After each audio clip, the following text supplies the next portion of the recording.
unlike many other artists that you see, Miranda Lambert's family was fairly removed from the music scene. Neither of her parents worked in music, neither of her parents really had a musical background. Miranda Lambert's parents actually had their own private investigation business, which is like my Harriet the Spy dream as a child, was to be a private investigator. Literally, Miranda Lambert's parents would get calls from people who thought that their spouses or significant others were cheating. Miranda Lambert's mother and father would go out, just like you see in the movies, in their cars, and kind of take pictures, watch the hotel. Is the person gonna come out of the hotel with another woman? Are they gonna kiss? If they do, let's get a picture of it. On many occasions, Miranda Lambert actually joined her parents on these cases where she would be sitting in the back seat of the car or in the passenger seat of the car with her parents while they waited to see if somebody walked out of a grocery store with another woman, or walked out of a hotel, or if a car drove into somebody's house when the wife or the husband was away, that sort of a thing.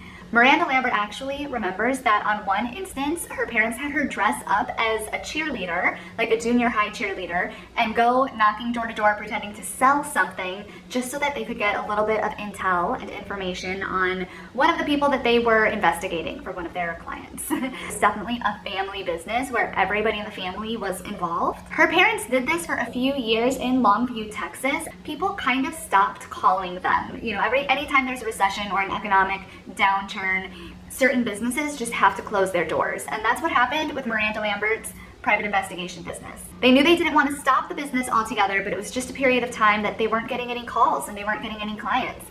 I guess when it's hard to afford groceries and other things, people don't pay to have somebody take pictures of their significant other cheating. During this time, Miranda Lambert's parents actually moved in with Miranda's uncle on his goat farm, and farming became a part of Miranda Lambert's childhood. She always jokes that she's not a good farmer, but she knows how to plant things and how to live off of the land. Ultimately, they were able to rent a house in Lindale, Texas, which is where Miranda Lambert and her brother Luke would grow up for the next several years. While the Lamberts were in Lindale, Texas, they actually got a call one day, and their business had already picked up because the economy had gotten better, but one day they get a call from the White House.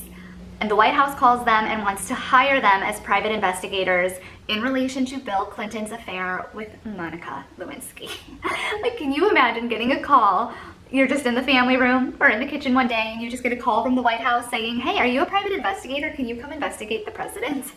So the Lamberts obviously took this job. It was like the most high-profile job they had ever had. They flew to Washington, D.C. and took tons of pictures, got tons of information, followed Bill around, I'm sure, did a lot of weird things to get information, but they got it, and ultimately they ended up with hundreds of files of photos and information and maybe messages, voicemails, I don't know what else. One day, Miranda Lambert's mom was out hanging clothes on the clothesline in Lindale, Texas, in the house they were renting, and she remembers seeing a helicopter circling above their house. So the mother went in and she called Miranda's father and said that she saw this helicopter hovering, and Miranda Lambert's father said, why don't you get binoculars and see if you can see the serial number, I think he said, or there's some sort of tail number on helicopters. Miranda Lambert's mother got some binoculars and was looking at the helicopter and realized that she couldn't see any numbers on it, so it wasn't something she could identify. The husband had said to her, I need you to go into the house and get every single file, photo, letter, anything that relates to the case about Bill Clinton, get all of it and put it in a safe. So that's what Miranda's mom did. Then ultimately, the Lamberts were subpoenaed for Bill Clinton's impeachment trial. They went to trial with all of the information. They actually played a huge, huge role in this trial and in this case because of all of the information that they had gathered from their time in Washington, D.C., being the private investigators for Bill Clinton. And when the Lamberts were not catching people cheating, they were playing music and teaching Miranda Lambert how to play the guitar. Miranda Lambert's dad actually got her a guitar while they were away doing PI cases, or just at the end of the day after they had all been working all day. Miranda Lambert and her dad would sit out on the porch and just play guitar. Her dad taught her a couple of chords, and they would just sit there and write together. Miranda Lambert describes her father as being her very first co-writer because of all of those times that they would just sit on the front porch and write songs. When Miranda was 20 years old, she entered a contest called the Nashville Star. She didn't win this contest. I think she made the top 3, but this really gave her a name in the industry and in Nashville. A year later, after the Nashville Star had aired, Miranda Lambert signed with Epic Nashville, and she started recording her very first album. In March of 2005, Kerosene was released as her first album, and the first single was Me and Charlie Talking, I believe. Kerosene was one of the 3 singles that they released from that album. In that same year, in 2005, Miranda Lambert played her very first big concert at the CMA Fest in New York City at the Madison Square Gardens. This was the biggest show that she had ever put on, and this was her chance to debut her song Kerosene. She jokes about the concert because there were big fireballs coming up from the stage, and she says she was literally terrified that she was going to get set on fire. But it ended up being a huge success, and the fans just went crazy over the song Kerosene. A year later, Kerosene went gold, and a huge scandal broke out with Kerosene because the melody was pretty much identical to Steve Earle's song I Feel Alright. And Steve Earle was pretty much saying, hey, that's my song, that's my melody. And Miranda Lambert insists that she did not mean to plagiarize I Feel Alright whatsoever.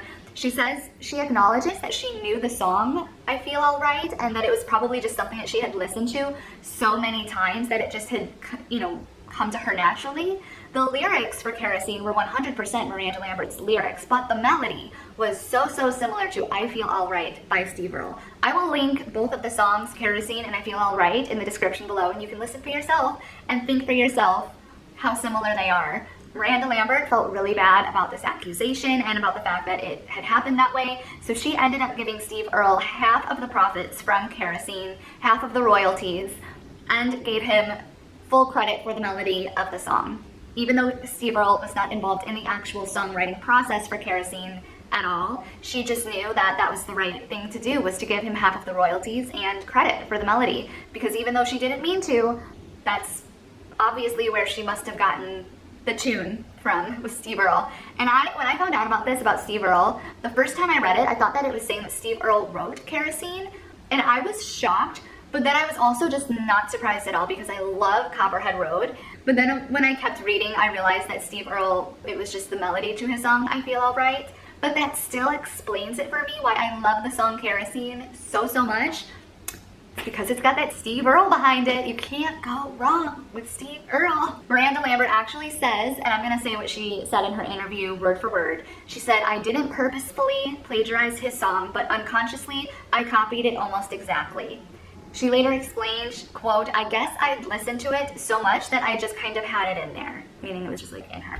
But nonetheless, everybody loved Kerosene and the lyrics, and Miranda Lambert was pretty much pegged America's biggest country bad girl that everybody loved to love. I think that the lyrics to Kerosene are so funny and interesting too, given her background as a private investigator. I'm gonna say that she was a private investigator. Even though it was a family business, she did have a big hand. So I'm going to call her a private investigator, and I think it's really funny, given her background as a private investigator. The lyrics to Kerosene, like some of the lines in Kerosene, like the one that says, cheatin' ain't a crime, when pretty much her entire job for years and years was to find people cheating because it was a crime. Forget your high society, I'm soaking in kerosene. The whole song basically is about a girl who finds her boyfriend cheating on her, and instead of just being like, okay, you're not the one for me, she just lights the whole place on fire.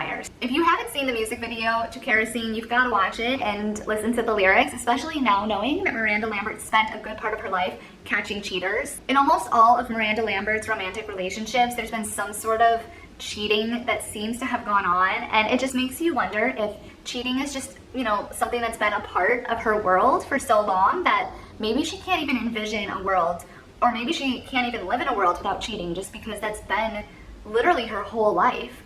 That's what she saw growing up, that's what she did for work growing up, was caught cheaters. So you almost have to ask yourself, is that kind of playing a role in her romantic relationships as well as her music? I don't know. What are your thoughts on that? Let me know in the comments below. I can't even list the number of awards that Miranda Lambert has won, and Miranda Lambert is actually on tour this year in 2022, so I will put a link to her tour dates in the description below. One time I was at work, and this is a story that my boss from a few companies ago cannot know, but one time I was at work and Miranda Lambert had a surprise appearance at Joe's Bar on Weeds. If you're from Chicago and you know Joe's on Weeds, and I'm at work and my friend calls me and she says, oh my gosh, I just heard on the radio Miranda Lambert had taken a picture on Twitter of Joe's on Weed and was like, I'm gonna play here tonight, and nobody knew that this was happening. It was like a complete surprise.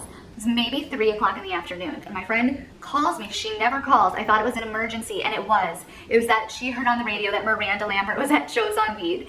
So I literally made up some sort of excuse. I didn't leave work early, but I left like right at 5 o'clock, or like right at 5:30. Made some sort of excuse about a key, something about a key, and my friend locked out. I don't even know. I was seeing red. I was like, I've got to get to Joe's on Weed. I rushed home. I think I took a cab home, paid for a cab home instead of a bus because it would go faster. Got home, did a really quick change into going out clothes, and booked it to Joe's on Weed. And I was front row at Joe's on Weed watching Miranda Lambert and her guitarist Alex Whedon, who I loved Alex Whedon. It was the best. It was like maybe the best night of my life. I wish I had left work sooner because it was like one of those once in a lifetime moments, and it was just amazing. So thank you, Miranda, for an awesome show at Joe's on Weed in like 2012 or 2013 or 14. I don't remember when it was. But if you have a chance to see her, I will link all of her shows down below. Even if you have to travel to see her, do it. Travel to see her. And if you like these videos, don't forget to give it a thumbs up and hit the subscribe button. It really helps out the channel to have an extra thumbs up and an extra subscriber. Hungry for the road all my life, thirsty for adventure all my youth, chasing all my freedoms down Liberty Avenue.